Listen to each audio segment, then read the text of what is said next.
Well, it's over. Loeffler and Purdue lost. And I have to say, there's a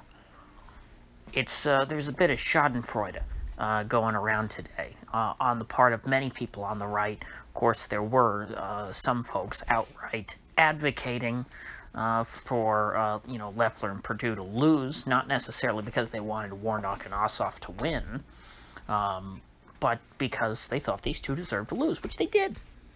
Now, as expected, they are not taking any blame themselves. They and their allies do not think that they did anything wrong. They're going to blame it all on Trump, which is, they can do that all they want.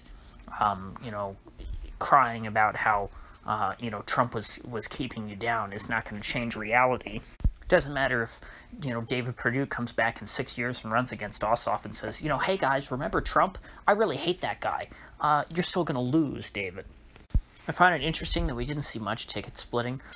It looks like, well, actually, I think it's pretty much confirmed at this point that Warnock's going to win by more than Ossoff, which I find interesting, since the conventional wisdom was that, well, this Warnock guy, he's a little radical. Maybe the suburbanites won't like him as much, whereas John Ossoff, he's this lily-white, B2 O'Rourke, vapid, empty-headed, blank slate, sort of kind of like a white version of Obama 2008, when Obama just was a nothing candidate who really didn't have any ideas, just sort of was a blank canvas for people to project whatever they wanted onto him.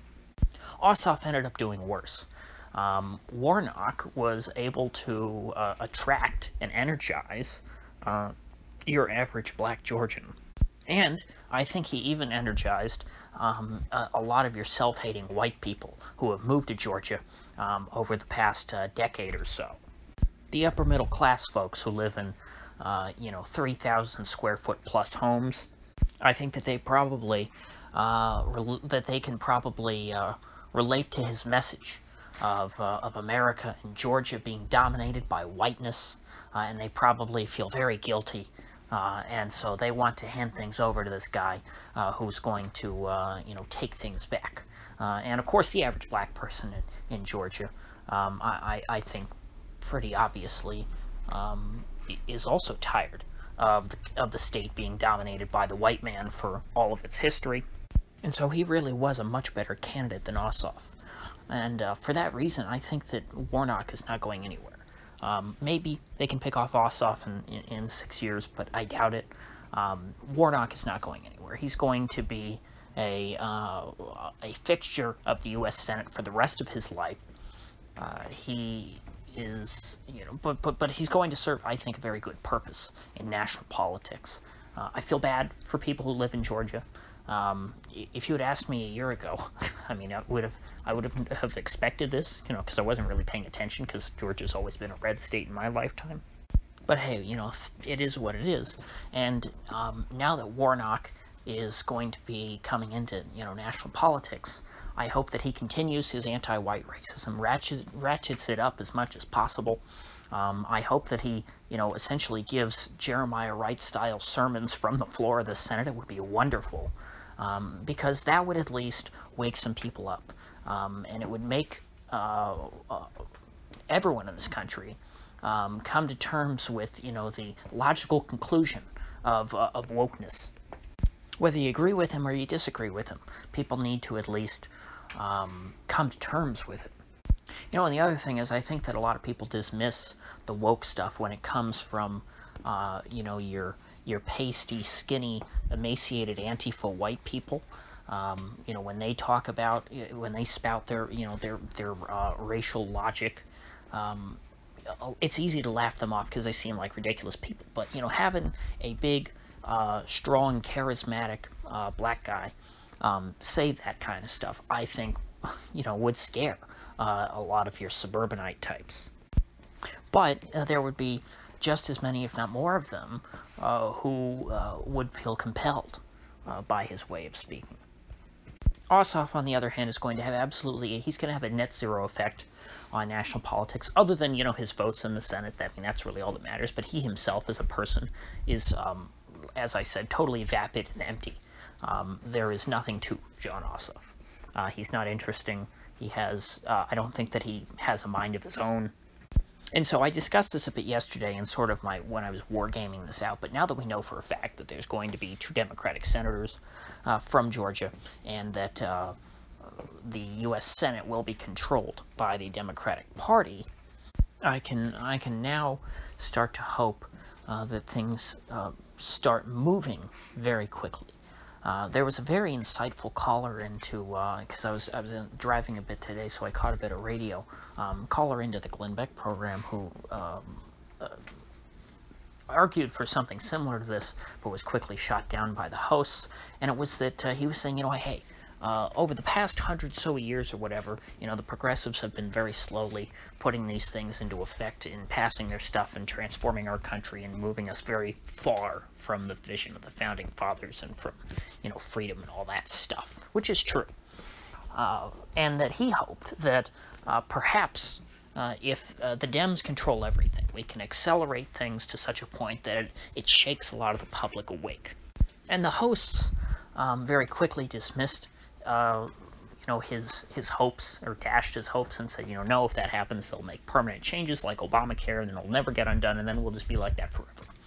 And that's not really the case, because if they accelerate things in such a way that it becomes totally intolerable for wide swaths of the country, what you're going to end up with is nullification and secession. If the right half of the country feels totally disenfranchised, like they had elections stolen from them, and like now that they're having tyrannical laws imposed upon them, then the only thing left to do is to say bye-bye to the Union.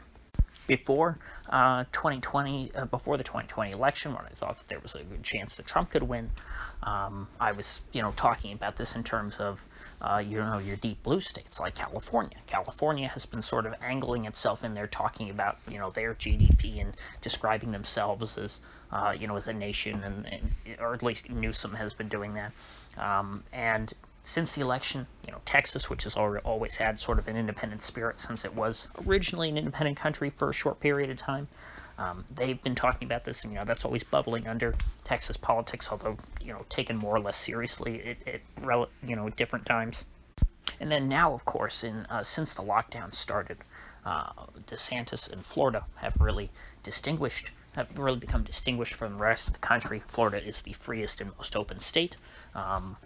We are, at least in my area, growing at a rapid and concerning pace, as far as I'm concerned.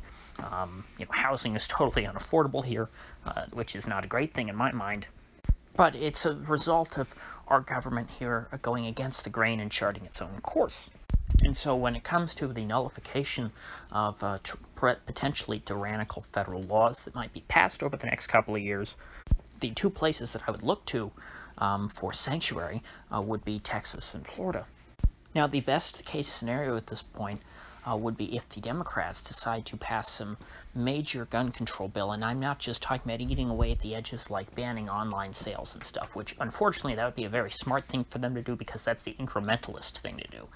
Right now, online gun sales are really the lifeblood of gun owners in this country, because you can get such better prices online. It's a way that people who can't afford to buy things in stores can actually, afford ammo and guns and stuff like that. It has made guns and ammo much more accessible than they were years past, especially since now Walmart has stopped selling cheap ammo. They only sell expensive ammo. The only place that you can get a good deal on ammunition is online. And that's something that the Democrats might be able to accomplish, although hopefully there would still be very significant pushback. And maybe even in that case, you could have certain states nullify that law and say, no, we're not going to enforce that. People can still sell that sort of stuff online here, but it's going to be tougher to get pushback on that. What you would get solid pushback on is a full-on gun ban or confiscation even bill. It would be a wonderful thing to happen, just like what happened in Virginia when that state tried to ban guns. They tried to pass a retread of the old 90s assault weapons ban. A bunch of sheriffs in the state said, nope, not enforcing that law in my county. The same thing would happen in counties all across America if the federal government went for such a thing, and there would be governors in certain states who would say throughout the entire state, we're not going to enforce this. And that right there would completely defang the federal government. If the federal government tries to do something and fails, if they try and pass a law and they're unable to enforce it, that exposes the federal government for being weak and feckless, and they're going to start losing power all around. Now, if they pass the law anyway, and they push harder and try and, I guess, use federal agents to directly enforce these laws, they will be overwhelmed because there's a lot of gun owners in this country, way more gun owners than there are federal agents, certainly, and you would essentially end up with something like the Troubles in Ireland. You would have thousands and thousands of Ruby Ridge situations all across the country, and in these red states and red counties with Republican sheriffs, or at least with pro-gun sheriffs. Not necessarily all Republican sheriffs will be pro-gun, certainly. A lot of them will be Kislings. In those places, you know, the sheriffs will probably defend these people against the federal agents, might even block them from entering the county. And at that point, that's when you might start to see people very seriously talk about breaking up the union. And that's just the most likely scenario. There are many other wedge issues which could lead to the same thing. I think that the coming economic collapse, whenever we finally get there, which I guess Trump should thank his stars and garters that it didn't happen under his administration, that somehow, even with this horrible national lockdown, they've been able to paper over the economic decay in this country. Because things can and will get much worse from here. And hopefully, what you would want out of that is for all of that to be associated with total democratic control over the central government. And if people have lots of problems that they blame on the federal government, and they feel also that they will never be able to gain control of that central government, they won't be able to simply play along with the game, wait another 2 to 4 years, and switch things back to their team, so that the shirts take over for the skins, then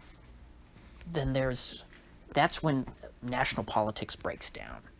We have to get people to the point to where their only remaining option is to say no, I'm done. People need to realize that the only way to win is to not play the game. And these two Democrats winning in Georgia are a good step in the right direction. Because I'm sure there's lots of people, even in Georgia now, who feel like, you know what? How did this happen here? We're a red state. This isn't supposed to happen.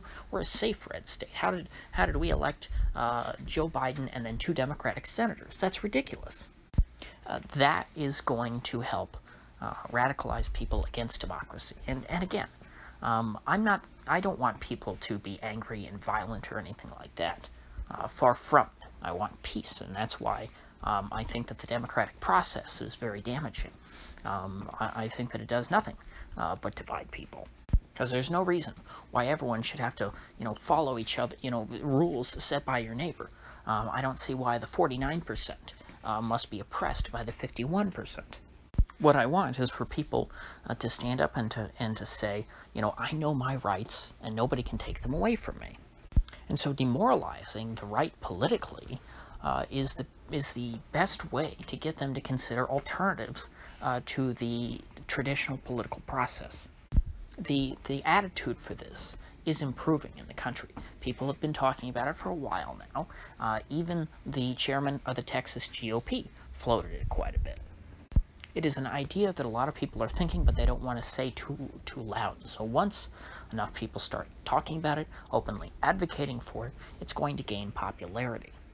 So, with that said, if you gained anything of value out of this video, I'd appreciate you clicking that like button and sharing this video. And if you haven't already, please do subscribe, because I do upload every day, and I'd hate to have you miss one. So, I'll see you folks back here tomorrow.